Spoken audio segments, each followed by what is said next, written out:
Hello everyone, Tripura সরকারি চাকরির result update সম্পর্কিত আরও একটি ভিডিওতে সবাইকে স্বাগত। আজকের এই সময়ের ইম্পর্ট্যান্ট আপডেটটি হলো ফিশারিজ ডিপার্টমেন্টের ফিশারি অফিসার পদের ফাইনাল মেরিট লিস্টে টিপিএসসি থেকে আজকে 6 ফেব্রুয়ারি প্রকাশিত হয়েছে। রিটেন এক্সাম অথবা লিখিত পরীক্ষা এবং ইন্টারভিউ অথবা পার্সোনালিটি টেস্টের উপর ভিত্তি করে এই মেরিট লিস্টটি টিপিএসসি থেকে আজকে প্রকাশ করা হয়েছে। এছাড়া ফিশারি অফিসার পোস্টের এই মেরিট লিস্ট অনুযায়ী হাইয়েস্ট মার্কস গিয়েছে 165.75 মার্কস আউট অফ 200 মার্কস, আর লোয়েস্ট মার্কস গিয়েছে 70.75 মার্কস আউট অফ 200 মার্কস। আর ফিশারি অফিসার পোস্টের এই ফাইনাল মেরিট লিস্টে টোটাল 52 জন সিলেক্টেড ক্যান্ডিডেটদের নামের তালিকা টিপিএসসি থেকে প্রকাশিত হয়েছে।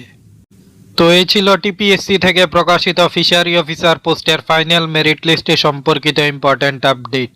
জব আপডেট সহ বিভিন্ন কম্পিটিটিভ এক্সামের ক্লাস পাওয়ার জন্য আমাদের চ্যানেলটি সাবস্ক্রাইব এবং জয়েন করুন। Thanks to all.